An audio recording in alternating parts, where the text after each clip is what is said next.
Buenas noches a todos desde mi canal de YouTube, o sea, cerrarte a la orden. Vamos a tratar nuevamente la otra Mishnah del mismo Pirkei Avot, como les explicaba. Son 7 Mishnah, una por semana. La semana pasada no pude grabar, pues esta semana me tocó doble. Baruch Hashem por eso, porque así yo aprendo, me instruyo con ustedes. Ustedes me ayudan y yo les ayudo. Así tiene que ser la dinámica de este grupo. Ayudarnos, motivarnos. Ustedes me motivan a mí a seguir practicando, a seguir leyendo un poco más de lo que nuestros padres nos dieron para que nosotros entendamos el porqué de la creación. Hashem nos puso en este mundo con un propósito, y nuestros padres, como lo decía el Pirkei Avot, los dichos de nuestros padres, nos ponen la vida más fácil. Por eso es que dice en Proverbios: aprender, instruir a nuestros hijos. Instruye al niño en su carrera, porque aun cuando fuere viejo no se apartará de ella, ¿verdad? Les contaba el día de ayer que Moisés recibió la Torá de aquel que se le apareció en el Sinaí y se la transmitió a Yehoshua ben Nun. Yehoshua se las transmitió a los ancianos a los profetas la transmitieron a los sabios de la gran asamblea, y estos sabios de la gran asamblea expusieron 3 máximas, o sea, 3 palabras que van a ser muy específicas para nuestras vidas. Ser circunspectos en vuestro juicio. Instruir muchos discípulos. Los que ustedes aprendan de mí lo pueden enseñar a otras personas, para que estas personas se vayan empapando de lo que es la Torá. Y alzar un cerco alrededor de la Torá. ¿Qué es eso de hacer un cerco alrededor de la Torá? Vamos a ver más adelante. La tradición de la revelación del Sinaí forma una cadena interrumpida desde aquel día hasta nuestra época. Los ancianos están mencionados en los libros de Jueces 2:7, para que ustedes lo vean ahí. Y el pueblo sirvió al Eterno mientras vivió Yehoshua, y mientras vivieron los ancianos que murieron después de Yehoshua. Entre ellos se halla Caleb, hijo de Sufri, Otoniel ben Cananás, el primer juez de Israel. También los jueces que siguieron y salvaron a Israel del peligro, los que se pusieron a la cabeza de su pueblo, son considerados como ancianos, incluido el último de ellos. El último juez en Israel fue Samuel, jefe de los profetas de su tiempo y de los tiempos que le siguieron. Luego vinieron el profeta Gad y Natán, que vivieron bajo el reinado de David y Shlomo. Después Ahijah de Shilo, Ido y todos los profetas. Ido es Ageo, para aquellos que no conocen el término, y todos los profetas que hubieron en los reinos de Yehudá e Israel. Mientras esos duraron hasta la destrucción del templo de Jerusalén, en la época del profeta Yirmiyahu, incluso durante los años de cautiverio en Babilonia. El discípulo de Yirmiyahu, Baruch ben Nería, transmitió fielmente la Torá oral. Los que trajeron a los judíos de vuelta a Babilonia, tierra santa, fueron discípulos suyos, y entre ellos figuran los profetas Agía, Sería, Malají, que también eran miembros de la gran asamblea. ¿Quiénes eran estos profetas? Abdías, Zacarías, Malaquías, los miembros de la gran asamblea.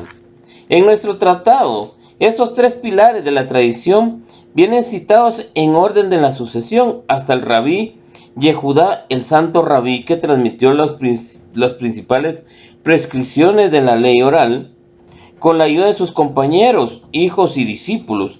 Así vieron la luz las 6 partes de la Misná, o sea, los 6 tratados, más la Shofotá, que son las 7 Misná que se leen después de Pesaj hasta los 50 días que se cuentan. Entre los discípulos del rabí se destacan sobre todo el rabí Abba, rabí Ishmuel, fundadoras de ambas escuelas talmúdicas en Babilonia. Ustedes leen un poco de historia, se van a entender con este término, porque está el Talmud de Babilonia y el Talmud de Jerusalén. Centros de estudio de la Torá. Se dedicaron a exégesis. ¿Qué es una exégesis? Todos aquellos que estudiaron en los seminarios saben que la exégesis es el resultado de lo que hablan otras personas. ¿Qué trataban de decir cuando hablaron? Entonces de ahí sale la exégesis, una verdad absoluta. Y de toda la misma, encontraron soluciones a contradicciones aparentes que se presentaban y hallaron a las dificultades interpretación. Sus discípulos continuaron la tarea de generación tras generación hasta el día del rabí Rab Ashe. Ambos jefes de la academia realizaron a partir de estos comentarios explicaciones, aclaraciones con la ayuda de sus hijos y una extensa compilación que recibió el título de Talmud. De ahí salió el Talmud. Los alumnos de estos últimos revisaron cuidadosamente las obras hasta conseguir que abarcarse toda la ley oral. Fue en aquella época cuando el Talmud comenzó a enseñarse en todas las academias superiores de Babilonia.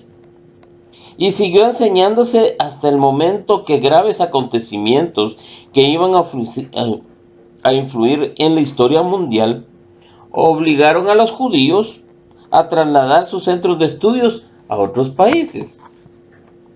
En el año 1038, en la hora común, murió el jefe de la escuela talmúdica, el rabí Gai Gaón. En aquellos profesaban en Alemania, en la ciudad de Mangulia, el maestro más insigne de los tiempos, el rabí Gersón, llamado la luz de la diáspora. Casi simultáneamente se abrieron academias talmúdicas en Italia, España, África del Norte, Francia y países a los que afluía la juventud judía ansiosa por aprender. Los discípulos sucedieron a los maestros de generación en generación hasta el día de hoy. Vamos a ir reduciendo un poco. Los miembros de la Gran Asamblea lo componían 120 maestros más eminentes de Israel. A la cabeza estaban los jefes del pueblo, Esdras, Nehemías, Zorobabel, Sheriah, Realia, Mardojai, Balshan, los profetas, Ageo, Serilla, Malachí, también formaron parte de ella y le debemos las instituciones que siguen siendo casi todas hasta nuestros hoy en día. Y también nuestras oraciones, representándonos el dolor del profeta Yermiyahu al ver derribar la morada del temible Dios de Israel, la residencia del Creador del cielo y de la tierra. Imagínese la aflicción del profeta Daniel al presenciar cómo se llevaban a los hijos de una nación libre, a los hijos de un pueblo elegido para servir de esclavos y ser entregados a tiranos y a poderosos valores convenientes. El extraordinario mérito de los sabios de la gran asamblea, en efecto, ellos sabían que la verdad eterna no estaba ligada a la existencia del Santo Templo, ni tampoco a la independencia nacional de Israel, que la omnipotencia terrible del Dios único se manifestaba precisamente en el hecho de que los portadores de su santo nombre sobrevivían, aunque les hubieran despojado su autonomía política. Se manifestaban también en el hecho de que los enemigos de los judíos, por numerosos y poderosos que fueran, permanecían impotentes frente al poderoso protector de Israel. Hashem único, el que yo proceso, el que yo les digo, el Dios verdadero. Los sabios de la gran asamblea anunciaron 3 pilares: juzgar con circunspección, instruir a numerosos discípulos, alzar un cerco alrededor de la Torá. Dicho de otra manera, aprender, enseñar y actuar. ¿Qué es lo que yo quiero? Que nosotros aprendamos, enseñemos y actuemos. Juzgar con circunspección. Esto significa que para dictar sentencia es preciso, ante todo, tener un poco de conocimiento extenso, profundo de la ley. Cosa que a veces no se da. Gente que juzga, legisla en los países y no sabe ni siquiera juzgar su vida misma. El juez no debe basarse en su propia opinión, sino que debe someterse exactamente a las prescripciones relacionadas con el caso. Y tiene que tener temor a equivocarse, pues él tiene que saber que es un siervo de la justicia, no el portador de la justicia. Porque el portador de la justicia es divina, la justicia es de Hashem.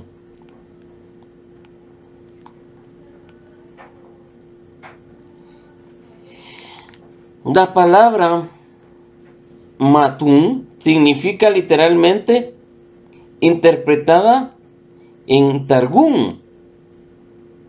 En el tratado Jonás sobre el número 1534, este pasaje de la Tanaj se refiere al caso del hombre que fue descubierto recogiendo leña el día de reposo. Lo llevaron ante Moshe, quien lo mandó a encarcelar sin más castigo, pues no existía legislación alguna sobre el particular. Y Moshe no se sintió juez, sino que se sintió el portador de la ley. Y Moshe consultó a Hashem, que le contestó, perdón, quien le contestó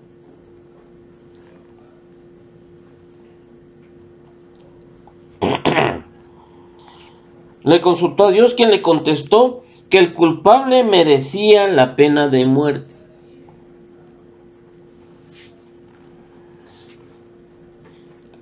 Moshe Rabbeinu, el gran sabio de la Torá, no se sintió juez en ese momento. Entonces Jonatán hace pues al respecto la siguiente observación. El comportamiento de Moshe en esta ocasión puede servirnos de modelo a todos los maestros de Israel. Si se les presenta un caso para el que no hay nada establecido, puede confesar sin avergonzarse que no está en condiciones de dictarse sentencia. Moshe es el primero de los maestros de Israel, el más eminente, y les dio el ejemplo de la prudencia, de no tomarse la justicia por su propia mano, de no sentirse más que otro, sino que él se puso como una persona con corazón, con sentimientos. Lo que le hubiera gustado a él quisiera, él lo hizo para aquella persona. Si nos atenemos a la explicación de Rashi, que corresponde en el Midrash de Shmuel, tiene el mismo sentido, que cuidadosamente antes de dictar el fallo, ninguna de las causas que haberes de juzgar debe parecernos sencilla, fácil o carente de interés. Al contrario, hay que meditar profundamente y tomarse en cuenta molestias que sean necesarias para que el fallo sea justo, exacto, pertinente. Ser circunspecto en vuestro juicio. En efecto, esta norma de prudencia es fundamental. Fue puesta en práctica por los más insignes de nuestros grandes hombres, pues la concepción judía de la justicia, inspirada en sentimientos de modestia, se derivan de aceptación global de todos los preceptos. Cuando te sometan un caso que te parezca similar al otro, 2 o 3 con los que ya te has encontrado, no digas ya he examinado 2, 3 asuntos de ese tipo. No vale la pena en volverlo a estudiar, porque ahí es donde el corazón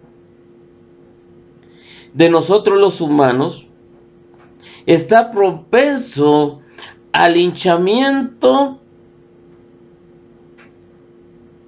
de orgullo. Hashem nos dice, tengan cuidado con eso, que no se vuelva orgullo considerar una y otra vez antes de decir una sentencia. Estamos obligados a la propagación de la Torá. Y ese es el problema de muchos de nosotros también, que agarramos ese mandato, que Hashem me libre, pero han habido muchos que han querido llegarles a enseñar a los rabinos, y ese es un problema serio de autoridad. Tenemos que respetar nuestras autoridades. Una persona honesta tiene que saber que siempre va a haber alguien más sabio que uno, que siempre va a haber alguien más pobre que uno, alguien más rico que uno. Y uno tiene que hacer conciencia de eso. Hay veces que en la vida nos enseña, la vida misma nos enseña. Y muchos de nosotros hemos conocido a personas que fueron pobres y ahora tienen plata. Pero es Hashem el que lo da, no somos nosotros. Yo a este no le hablo porque era el que acarreaba leña de allá de la colonia. A este no le hablo porque este era un lustrador. A este no le hablo porque este vendía periódico en la esquina. Pero queremos ser amigos del ladrón. Queremos ser amigos de la persona más tosca de la tierra, que no tiene principios, no tiene moral, no tiene espiritualidad, no tiene nada. Ahí sí queremos ser amigos de él. Pero de aquel que trabajó dignamente y sacó a su familia adelante, de esa persona no queremos vernos ante él. Y así está nuestra sociedad. Pero nosotros tenemos que prolongar la Torá, instruir a muchos discípulos. El judaísmo existe solo en la Torá y por la Torá. Es pues un deber primordial estudiar la Torá con diligencia, aprender y conocerla bien, profundizarnos en los santos preceptos y someternos a ellos con rigor. Pero tan importante es enseñarla como aprenderla. Y más ponerla en práctica, señores. ¿Cuánto mayor será la difusión del Talmud entre los judíos? Mayor y más fuerte será nuestro pueblo y serán nuestros principios. Vamos a ser personas más morales en esta tierra. El que atesora los conocimientos y los guarda para sí no es un auténtico sabio. Por el contrario, se parece al avaro que sepulta en la tierra el oro que posee y nadie disfruta de él y nadie lo aprovecha. Imagínense. Y es lo que yo no quiero. Yo no quiero que usted, mi amigo vidente, mi amigo visitador de mi canal, sepa que es alzar un cerco alrededor de la Torá. La Torá es así como algo como un jardín maravilloso, lleno de flores más hermosas y cuyos árboles dan frutos más sabrosos. Sin aquel cerco protector, el jardín estará a la merced de las bestias devastadoras y sería destruido y desaparecido pronto sin dejar rastro. El cerco que lo salva del aniquilamiento. Es por eso, por lo que nuestros sabios han instruido tanto en construir ese cerco, protegerlo, defenderlo. Pongamos por ejemplo la severa ley de la observancia del Shabbat. El que infringe es pasible a la pena de muerte, como consta en la anécdota del recolector de leña. Ahora bien, para evitar que corramos tal riesgo, que no estén muriendo por transgresión, es por eso que yo enseño los mandamientos noágicos. Porque un judío no puede ir a la sinagoga en su vehículo en día de Shabbat. Y andan muchos caminando con talit el día de Shabbat en la calle. Cosa que un judío tiene prohibido hacer. He visto a unos caminando en bus, en autobús, con tefilín puestos en la calle. En tefilín no se pone en Shabbat.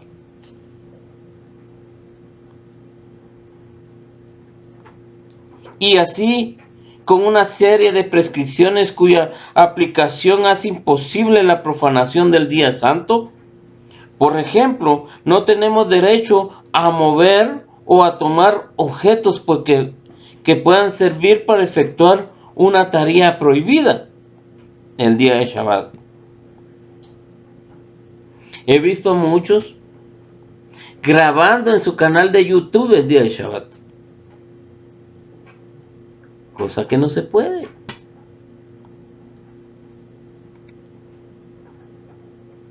Hay también leyes relativas a la vida matrimonial y muchos no lo saben. Muchos no lo saben. Muchos enseñan que el día de Shabbat es prohibido tener relaciones maritales. Mentira. Es el día más apropiado, porque es cuando las almas están más puras y podemos traer almas puras a este mundo.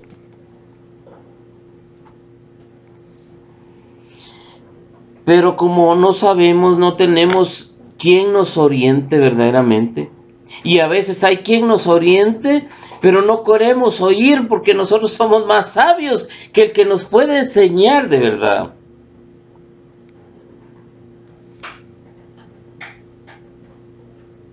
Las buenas costumbres son particulares severas. Nuestros sabios emplearon también para ello el mismo procedimiento protector, con el fin de preservar indefinitivamente la pureza de la vida familiar e íntegra y moral.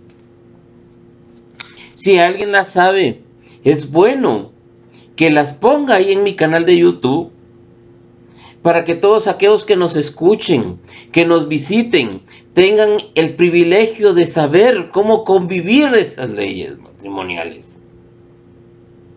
Y de esa manera hacer un pueblo más puro, más digno, donde verdaderamente se puede construir el templo, porque la presencia divina ya va a habitar sobre nosotros. Ya va a habitar sobre nosotros porque vamos a tener conciencia humana, conciencia para el prójimo, conciencia para la creación divina, para los animales, conciencia para los árboles. Vivimos un mundo desenfrenado, totalmente desenfrenado, totalmente en un colapso, en un ambiente de colapso, en un ambiente donde nadie sabe nada. Entonces es necesario que nos pongamos la corona del rey, que lo digo yo en uno de mis estudios, que es Keter. Que sepamos que existe un creador. Y entonces buscar la conciencia, que es el Josma humano. Josma es el entendimiento. Y Binah el discernimiento. Cómo interactuar en este mundo. Luego viene Dat, que es nuestro timón que nos guía hacia donde nosotros queramos ir, pero la verdad que este timón alumbra hacia el oriente, donde sale el sol, donde está la santa ciudad de Jerusalén. Quiera Hashem que sea palabras agradables y dulces las que he llegado hasta este canal, y que le gusten estos estudios y que los compartan con su familia, con sus amigos, con sus empleados, con sus vecinos, para que se comience a promover el reino de Hashem sobre esta tierra y podamos vivir en una armonía y apresuremos los pasos de la llegada del Mesías. Que para eso es este canal. Para que nos acerquemos más a Hashem. Para que aquel que está lejos de Él se acerque a Él. Para que comiencen a saber que dice la Torá: escucha, oh Israel, el Eterno nuestro Dios es uno. Bendito sea el nombre de su gloria por siempre jamás. Y es lo que siempre termino diciendo, porque para mí Hashem es uno en mi corazón, en mi mente y en mi diario actuar. Baruch Hashem, será en otra ocasión que vamos a volver a leer otra Mishnah del Pirkei Avot, de los dichos de nuestros padres, para que nosotros hagamos conciencia y comencemos a apresurar los pasos de la llegada del Mashiach, y será reconstruido el templo allá en Jerusalén pronto y en nuestros días. Amén.